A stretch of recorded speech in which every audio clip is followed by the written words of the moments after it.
नमस्कार दोस्तों, आज हम पढ़ेंगे इकारांत पुल्लिंग शब्द। दोस्तों, किसी शब्द को इकारांत कहने का क्या आधार है? किसी शब्द को पुल्लिंग कहने का क्या आधार है? तो दोस्तों, इकारांत से मतलब है जिस पद के अंत में ई की मात्रा लगी हो, उस पद को इकारांत कहा जाएगा। दूसरी बात, जो शब्द ई की मात्रा वाला हो और पुल्लिंग में पढ़ा जाता हो तो उसको इकारांत पुल्लिंग कहा जाएगा। जैसे यहाँ शब्द है हरि।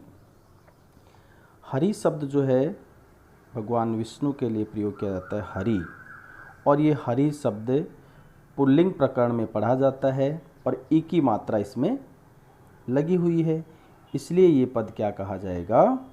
इकारांत पुल्लिंग कहा जाएगा। इसी तरीके के और भी पद हम जानेंगे, जैसे कपि है, कवि है, रवि है। इस तरीके के जो पद हैं वो भी इकारांत पुल्लिंग ही होते हैं। तो ये जो इकारांत पुल्लिंग पद होते हैं वो पद इसी हरि शब्द की तरह चलते हैं।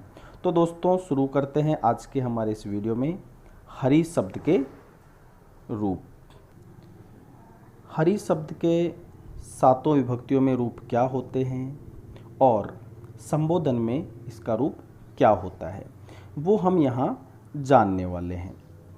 देखो, हरि शब्द जो है प्रथमा के अंदर विसर्ग इसमें जुड़ेगी, सुप्रत्यय लगते, हरि ही, हरि बड़ी मात्रा हुई, हरयः। द्वितीय में होगा हरिम, हरि, हरीन।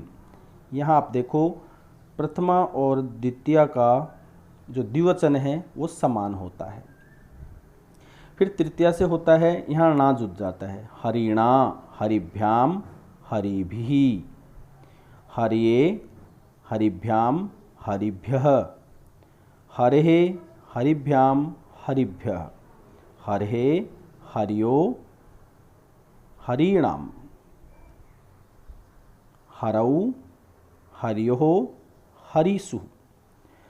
संबोधन में आपको मैंने पहले भी बताया था कि संबोधन का सिर्फ जो प्रथमा, जो संबोधन का एक वचन वाला रूप है वो बदलता है, बाकी इसका जो द्विवचन है और बहुवचन है इसमें कोई बदलाव नहीं होता है। ये एज इट इज़ प्रथमा की तरह ही होते हैं, सिर्फ हे जुड़ता है इसमें, है ना।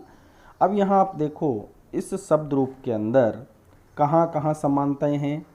तो यहाँ द्वितीया में सब जगह देखो, पहले और प्रथमा और द्वितीया में समान है।